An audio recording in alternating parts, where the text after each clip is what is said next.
नमस्कार विद्यार्थी मित्रांनो, आज आपण फटका हा काव्यप्रकार अभ्यासणार आहोत। फटका लक्षात आलं? फटका जो इथे वाजवला जातो किंवा इथे दिला जातो तो फटका। कोणाला फटक्याचा अनुभव नसेल, मला नाही वाटत कोणी ऐकणाऱ्यांमध्ये कोणी असेल। फटका जी आई वाजवते आपल्याला तोच फटका, परंतु या ठिकाणी कवी जो फटका वाजवणार आहे तो आहे वैचारिक विचारांचा फटका, की ज्या फटक्यामुळे आपलं हे ठिकाण्यावर येणार आहे, डोकं ठिकाण्यावर येईल अशा प्रकारचा एक वैचारिक फटका कवीने देण्याचा प्रयत्न केला आहे। कवींचं नाव आहे अनंत घोलप, परंतु कवी संगमनेर या गावचे, त्या गावामध्ये एक मलिक फंदी नावाची एक फकीर व्यक्ती राहत होती आणि अनंत फांदी हे त्यांच्या खूप स्नेही, खूप जवळचे किंवा सतत ते सोबत राहत असल्यामुळे लोक अनंत घोलप यांना सुद्धा अनंत फंदी या नावाने ओळखायला लागले आणि तीच त्यांची ओळख कायम झाली। वास्तविक पाहता अनंत घोलप यांचा पारंपरिक जो व्यवसाय होता हा सोनाराचा, किंवा जे देवीसमोर गोंधळ सादर करत असतात, जे नृत्य केल्या जातं, गायन केल्या जातं, तो व्यवसाय हे कुटुंब करत होतं। परंतु अनंत फांदी यांनी तमाशाची निवड केली। तमाशामध्ये लावणी, तमाशात काम करणं, लावणी रचना करणं हा प्रकार किंवा हे कार्य त्यांनी केलं आणि त्याचप्रमाणे समाज प्रबोधनासाठी, जनजागृतीसाठी फटका हा काव्य प्रकाराची रचना सुद्धा त्यांनी केली। बिकट वाट वहिवाट नसावी, धोपट मार्ग सोडू नको, या प्रकारच्या ज्या काव्यपंक्ती आहे ह्या मराठीमध्ये अजरामर होऊन गेलेल्या आहेत। अशा प्रकारचे अनंत फांदी यांचा कालखंड 1744 ते 1819, म्हणजे दुसरे बाजीराव जे होते पेशवे यांच्या कालखंडातील हे व्यक्तित्व। त्यांनी अनेक फटक्यांची रचना केली। प्रस्तुत फटका जो आहे मराठी लावणी या ग्रंथामधून घेण्यात आलेला आहे। तर कवी काय म्हणतायत आणि कशा प्रकारचे फटक्यांवरती फटके आपल्याला त्या काव्यरचनेमधून ते देत चालतात ते आपल्याला आता बघायचं आहे। चला तर, लंडे गुंडे हिरसे तट्टू यांची संगत धरू नका, नरदेहासी येऊन प्राण्या दुष्ट वासना धरू नका।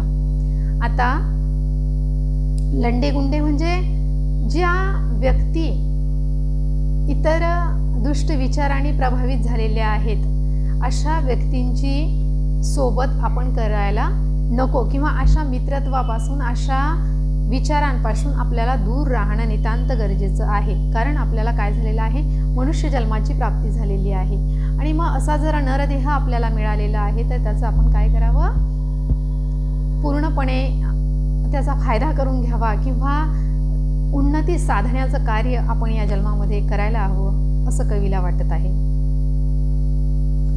या ठिकाणी कवी म्हणतात, भंगी चंगी बटकी सटकी यांच्या मेळ्यात बसू नको, भंगी संगी बटकी सटकी यांच्या मेळ्यात बसू नको, बिकट वाट वहिवाट नसावी, धोपट मार्ग सोडू नको।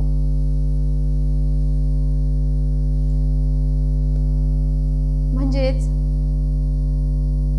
जे दुष्ट विचारांचे लोक आहे यांच्या मेळ्यात आपण जाऊन बसायला नको। आपण जर त्यांच्या सहवासात राहण्याचा प्रयत्न करू किंवा ते आपल्या सहवासात आले तर आपल्या विचारांमध्ये साहजिकच बदल होण्याची शक्यता खूप जास्त असते।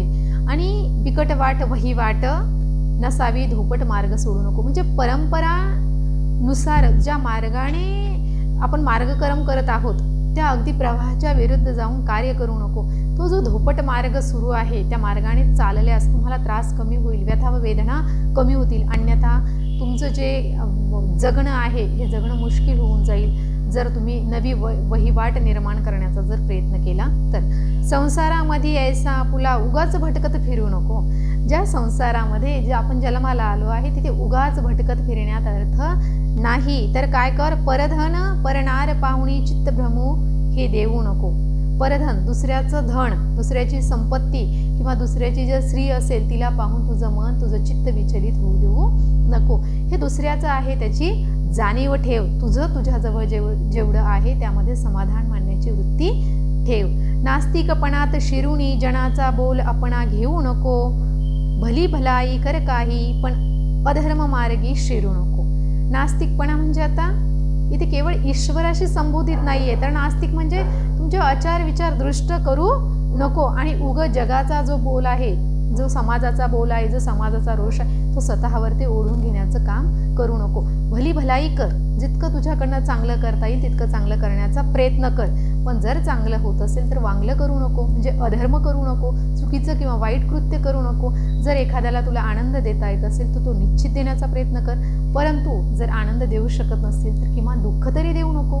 मग त्या ठिकाणी कुठलीच कृती करू नका. हे आपल्या सर्वांना पण लागू होतं की जर तुम्हाला एखाद्याच्या आयुष्यामध्ये नवं काही चैतन्यपूर्ण आनंदमय जर देता येत नसेल, त्याला प्रेम जर देता येत नसेल तर त्याला कमीत कमी तिरस्कार देऊ नका. तू तुझा ठीक आहे आणि मी माझा ठीक आहे, अशा प्रकारे एक समत्वदृष्टी ठेवून चला. तो एक मधला मार्ग असेल, त्याला धोपट मार्ग कवी म्हणतात की वेगळी वहिवाट निर्माण करण्याची गरज नाही, या मार्गाने तू चालत राहा. माय बापांवर रुसू नको, दूर एकला बसू नको, व्यवहारामध्ये फसू नको, कधी रिकामा असू नको.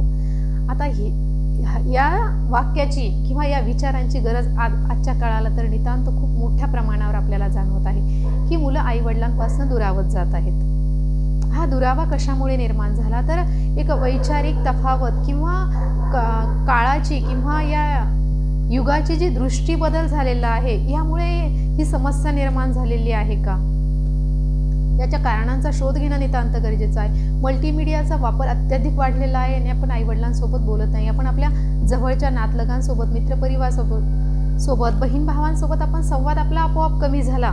आपल्या शेजाऱ्या पाजाऱ्यां कोण राहतं आपल्याला काही संबंध नाही. आपण अगदी ऑस्ट्रेलियाचा मित्र करू, चीनचा मित्र करू, इंग्लंडच्या मित्रासोबत चॅटिंग करू, फेसबुकला, इन्स्टाला, कुठे कुठे आपण त्यांना भेटू. त्या मृगजळात आपण अडकून राहू. परंतु आपण आपल्या आईवडिलांसोबत जे आपल्या प्रत्यक्ष जवळ आहे त्यांच्यापासून आपण दुरावत गेलो आहोत. म्हणून कवी त्या कालखंडामध्ये समजवतात, माय बापांवर रुसू नको, दूर एकला बसू नको. आणि असा एकांत, असं ते एकट्यात राहणं, त्या जगण्याला अर्थ नाही. सर्वांमध्ये मिळून मिसळून राहा आणि व्यवहारामध्ये फसू नको. कुणाची लांडी लबाडी करू नको किंवा इतरांना तू फसवू नको किंवा तू सुद्धा व्यवहारामध्ये फसू नको. रिकामा एकटा बसू नको. रिकामा बसू नको म्हणजे कुठला तरी कर्म कर, कुठला तरी उद्योग कर, कुठलं तरी कार्य कर. विद्यार्थी असाल तर अभ्यास करणं हे तुमचं कर्तव्य आहे, ते तुमचं प्रथम कार्य आहे. शिक्षक असाल, शिकवणं हे तुमचं प्रथम कार्य आहे. गृहिणी असाल तर घराची काळजी घेणं, मुलाबाळांची काळजी घेणं हे तुमचं प्रथम कर्तव्य आहे. ऑफिसमध्ये जात असाल तर तिथलं कार्य करणं हे तुमचं प्रथम कर्तव्य आहे.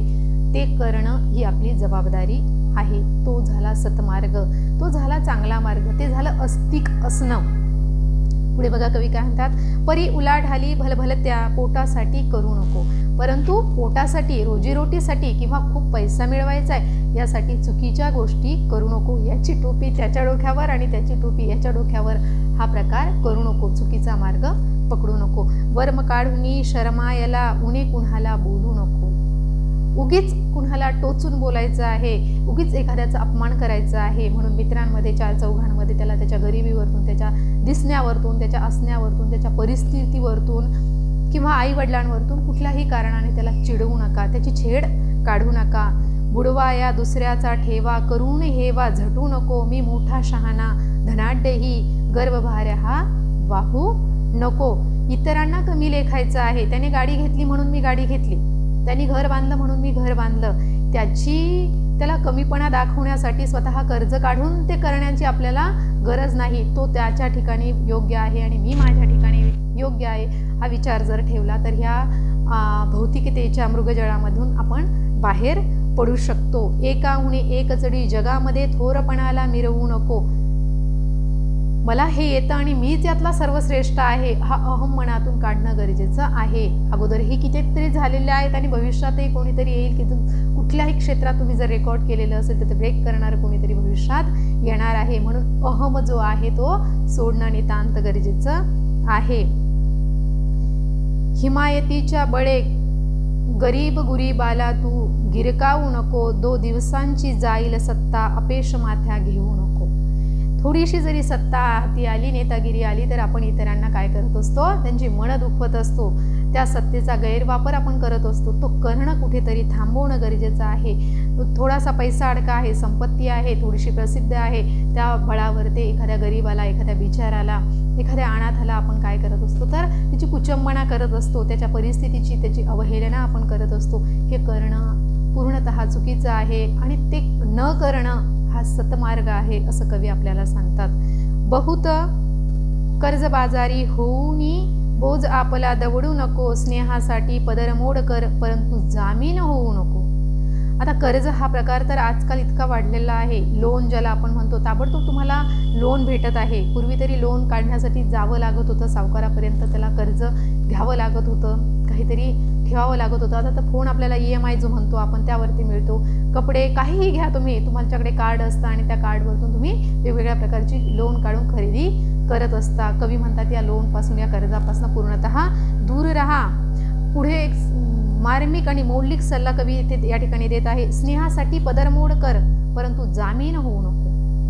आता स्नेह म्हणजे माझा मित्र आहे, मला त्याच्याबद्दल प्रेम वाटत आहे, माझा नातलग आहे, जीवलग आहे, मला त्याच्या आर्थिक परिस्थितीत त्याची मदत करायची आहे, तर त्याला पदरमोड म्हणजे तुमच्या खिशातील 4 पैसे तुम्ही त्याला मदत म्हणून द्या, परंतु त्याचा जामीन होऊ नका। म्हणजे जर तो कर्ज काढण्यासाठी कुठे जात असेल तर त्याचा जामीन होण्याचा प्रयत्न करू नका। जामीन म्हणजे हवालेदार असतो, की याने जर पैसे दिले नाही तर ते मी देईल, अशा प्रकारचा जामीन होण्याचा प्रयत्न करू नका। तर काय करा, स्नेहासाठी पदरमोड करा।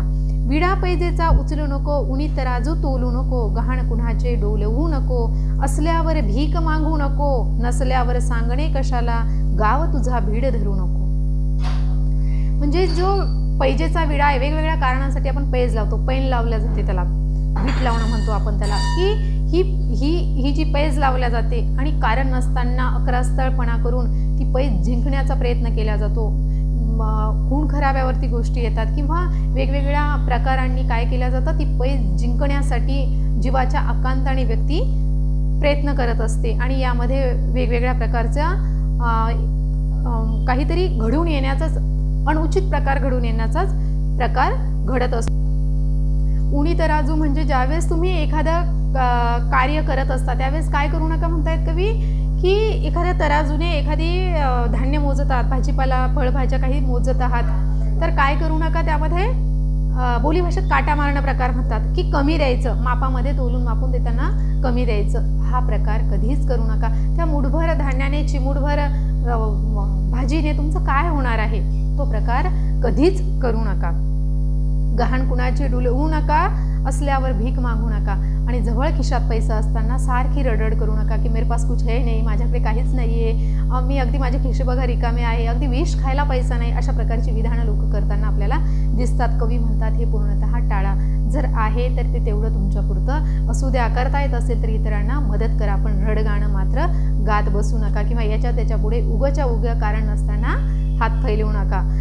तुमच्या विद्यार्थी जीवनातलं जर उदाहरण द्यायचं झालं तर खिशात पैसे असतात, परंतु मित्र चहा देत आहे म्हणून चहा घ्यायला जायचं, आपले पैसे आपल्या खिशात तसेच ठेवायचे आणि चल तू चहा पाजत असते, चल तू चहा पाजत असेल, काही झालं की चला पार्टी करूया, मग चल काही कारण असेल चल पार्टी द्या आणि भीक मागल्यासारखं त्याच्या मागे पुढे आपण सतत फिरायचं, हा प्रकार घडून येतो। मग कवी म्हणतात खिशात असताना इतरांपुढे हात पसरवू नका आणि जर तुमच्याकडे आहे तर इतरांना मदत करायला मागे येऊ नका आणि खरंच खिशात पैसाच नाहीये तर स्वतः त्याची लाज बाळगू नका, त्यात कमीपणा वाटून घेऊ नका, तर गाव तुमचं आहे, मित्र तुमचे आहे, परिसर तुमचा आहे, यापुढे हात पसरवण्यासाठी काहीही कमीपणा वाटू देऊ नका। उगीच निंदा स्तुती कुणाची स्वहितासाठी करू नका, बरी खुशामत शहाण्याची ही मूर्खाची ती मैत्री नको। उगच काहीतरी पार्टी देत आहे म्हणून त्याची खुशामत त्याच्या मागे पुढे गोंडा घोळत आपल्याला फिरायला नकोय किंवा ते फिरणं चुकीचं आहे, या ठिकाणी आपल्याला कवी हा फटका आपल्याला लावून इथे ते सांगत आहे। आणि त्यात जर स्वार्थ असेल, तू खूप छान दिसते, तू खूप छान दिसते, हे तुमच्या स्वार्थासाठी तुम्ही सांगत असाल, कारण छान दिसते म्हटल्यानंतर ती जर तुम्हाला हॉटेलमध्ये नेऊन 4 घास खाऊ घालणार असेल तर हा झाला तुमचा त्यामागचा स्वार्थ। खरा मित्र तो नसतो, तो तुमच्या दुर्गुणांना पुढे आणून सांगण्याची हिंमत ज्याच्यात असते त्यामध्ये ती खरी मैत्री असते। स्वहितासाठी स्वस्वार्थासाठी इतरांची निंदा किंवा स्तुती आपण करू नये। मग अशा मित्रांपेक्षा शहाण्याची खुशामत केलेली बरी, पण अशा मूर्खांची मैत्री नको। कष्टाची बरी भाजी भाकरी, तूप साखरेची चोरी नको। कष्टाने जी भाजी भाकरी मिळत आहे, जे 2 घास सुखाने आपल्याला मिळत आहेत तेच आपल्यासाठी ठीक आहे, ते चांगले आहेत। इतरांचं नुकसान करून, इतरांसोबत काही चुकीचं दुर्व्यवहार करून, त्यांची फसवणूक करून जर आपल्याला तूप रोटी जरी मिळत असेल तरी त्या खाण्याला, त्या चोरीला काहीही अर्थ उरत नाही। आल्या अतिथी मुठभर द्याया, मागे पुढते पाहू नको, दिली स्थिती देवाने तीतच मानी, सुख कधी विटू नको.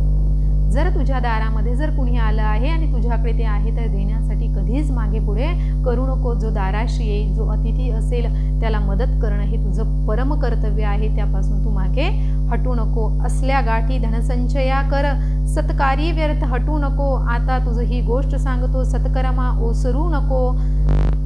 सत्कीर्ती नोबतीचा डंका गाजे, मग शंकाच नको. आणि जर सत्कर्म करण्यापासून ओसरू नको म्हणजे मागे येऊ नको.